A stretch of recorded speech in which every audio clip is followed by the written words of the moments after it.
国资委倒查改制30年，实际上这是一起严重的泄密事件。虽然说让刘继鹏出来辟谣了，晚了，因为企业家们他已经惊了。大家好，我是大卫，我们一起来分析新闻背后的真相。今天是美西时间10月7号，国内的朋友们还在假期，今天开始我们的5件要闻。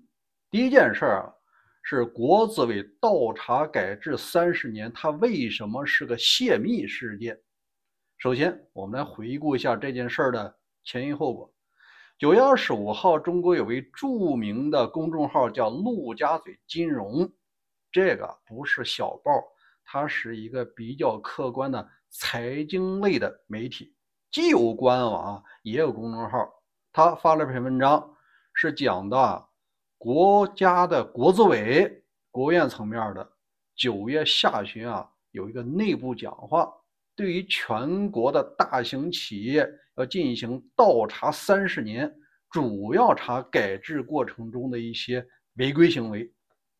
这儿一起激起千层浪首先说，现在人们只要一听说这倒查30年，他肯定没好，所以说各大媒体都在转载，这个舆论啪就上来了。中共当局一看不行了，这不明显是泄密了吗？这个讲话它是个内部的，虽然说各省市都参加了，但是还没往外发呢。你一个公众号，你发这干嘛呢？它起的效果是什么？人们根本就无心长假了，都想着我要是改制的企业，这钱能不能赶紧藏起来，或者赶紧把企业给它贱卖了。为什么？他也怕一夜之间回到解放前。当然了，官方一看不行首先你把这篇文章赶紧撤了，各大媒体统一，谁要再敢说国务院倒查30年都关号。第二它有个补救措施，让国内比较有声誉的这个企业家当然也是官方的叫刘继鹏，他是财经专家，出来辟谣说被误读了。怎么叫被误读了呢？你想这个公众号，你就借他10000个胆子，他也不敢造国务院国资委的谣说明这个讲话存在的。官方他也没有说这个讲话没有，只是告诉你误读，白纸黑字，谁误读了？你无非是怕着企业家赶紧跑了。那这件事是什么引起来呢？还是娃哈哈宗馥莉的一个心腹被带走了。虽然有人疯传说宗馥莉被带走了，这个没什么区别，因为你心腹带走了以后先严刑拷打，把你该说的都说了，把你持有的那个名字、企业，把转走的利润你都说了就可以实际上宗馥莉他也是限制出境了，只是没有明说而已。毕竟呢，你这企业还要经营。娃哈哈第一大股东是上城区国资系统，你现在呢把商标一转让，把利润弄到你个人企业，这是不行的。宗庆后在，他能摆得平，宗馥莉是肯定摆不平。你首先他犯了一个第一错误嘛，跟他弟弟妹妹虽然是同父异母的，内部你掐起来了，你这个就是一大败笔。你看，如果不掐，官方怎么知道你有18亿美金的海外信托跑到香港去了呢？18亿美元也不是小数目不还差3亿吗？看来这3亿是无法补足了，因为目前宗馥莉的肉身不能随便出国，娃哈哈以及关联企业的钱呢也没法出来。接下来你只能等着慢慢包，证据确凿那接下来要么抓人，要么内部交易了。在这儿呢，我给大家想一下，我小时候老辈人讲到，在解放前民国时期盗马贼是怎么偷马的。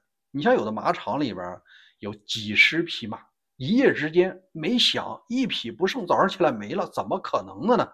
我告诉你为什么一定不能把这马惊了。首先拿点那肉包子下毒药，把那狗弄没了，你狗不叫了吧？第二呢，马那个特殊装备里边它有一个吃的，往那个马头上一套，马缰上一剪，马铃铛就不响了嘛。一匹一匹往外算，也就是20个人啊，偷几十匹马完全没问题，一个人牵4匹都可以。但完全不能什么呀？你一过去把灯一打开，然后呢，啪把鞭子一响，这吓唬马，马一定惊，到时候你一匹马你都偷不来。所以说啊，这篇文章客观上它起到一个吹哨人的作用，让企业家知道，如果你的企业原来参与过国有资产的改制，你现在就得考虑啊，要往外走了。另外啊，很多人讲这种事儿它能够实现吗？中共一向什么只做不说，尤其是这种脏活，原因啊就不用深说了。中共不是缺钱吗？你缺钱，你总不能收这穷鬼的钱啊。让子弹飞里讲的，穷鬼啊已经没油水了，只能走那个豪绅的。这豪绅你参与过国有企业改制啊，挨个留置就可以了。第二，我们聊聊这个国内的穷游。实际上，在上半年的时候，搞酒店呢，包括5星级酒店，在大量的转让北京、上海、广州、深圳的5星级酒店，不挣钱，成本都打不过来。他们就想着金九银十，这个破天荒的放了8天假，那肯定得好好的把这成本补一下。实际上，北京的也好，深圳也好，还有五台山的酒店里边，他没住满。小酒店他也没住满，有些民宿也没人，这人去哪儿了呢？他们自己住车上了。现在他们流行叫做4不，给你聊聊哪4不啊？这能把搞旅游的气坏了。第一个是这个叫做不吃，不在外边吃，带着火腿肠、面包、方便面啊。第二呢是不睡，我不睡酒店、民宿，我也不睡，我睡车上，我带着毯子去的。现在有些新能源车呢，它有电，它也可以打火，也可以做饭。然后呢，后排这么一躺，天窗一打开也不闷。你看一晚上就能省200块钱吧？虽然说洗澡不能洗了，你能省200-300块钱，你还洗啥澡？这不是很值吗？不在外边吃，不在外边睡。第三呢是不买门票。你所有的门票，我只是看看陌生的城市，看看陌生的街景，大老远看看黄河、长江就行了，景点一概不去。第4个呢是不购物，所有的纪念品啊什么都没用。说明什么呢？一家3口、一家4口就睡车上，来个4、5天，回到家以后发现，除了点加油啊，锅炉费省了，几乎是没花钱。但是呢，他也饱览了祖国的大好河山，尽管是远远的看了一下。这就让人想起了2019年啊，美团老板王兴讲的一句话，他说2019年是过去10年最差的一年，但也有可能是未来10年最好的一年。现在这事儿已经过去6年了，回头一看，2019年疫情还没来呢嘛，那时候人家都得买奢侈品出游，那都不是国内，那至少是日韩东南亚，要么就是欧洲北欧，或者说是美国。你看2025年啊，人们都开始穷游了，连旅店都不住了。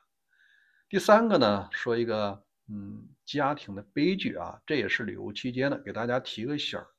你要是不具备专业的能力，就不要玩探险的事儿。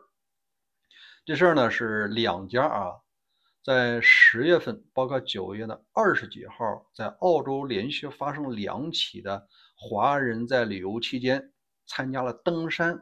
这个登山呢，遇上了极端天气，气温由预报的10度降到了零下5度，有2个人啊死了，就是上面冻死了。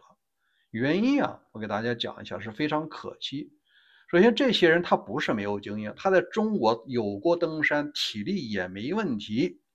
但是啊，中国这个登山，它不是严格意义上的登山，它更像一个旅游。因为中国人多啊，你登山路线已经踏平了、踏实了，甚至还要导游。另外啊，中国的山它没那么高。但是这次啊，澳洲不一样了，澳洲这个山呢，它是真正的原始野山，没有完全成熟的路，完全靠你是探。第二啊，这些人去的时候并没有带够足够的衣服，这样的零下5度啊，冻僵了，走不动了，窒息，人就没了。最重要一点，这些人去的时候根本就没有带定位器，因为登山的时候，山上尤其是野的，没有 GPS 信号，苹果啊什么三星没有信号，你那个 GPS 那得依托信号啊。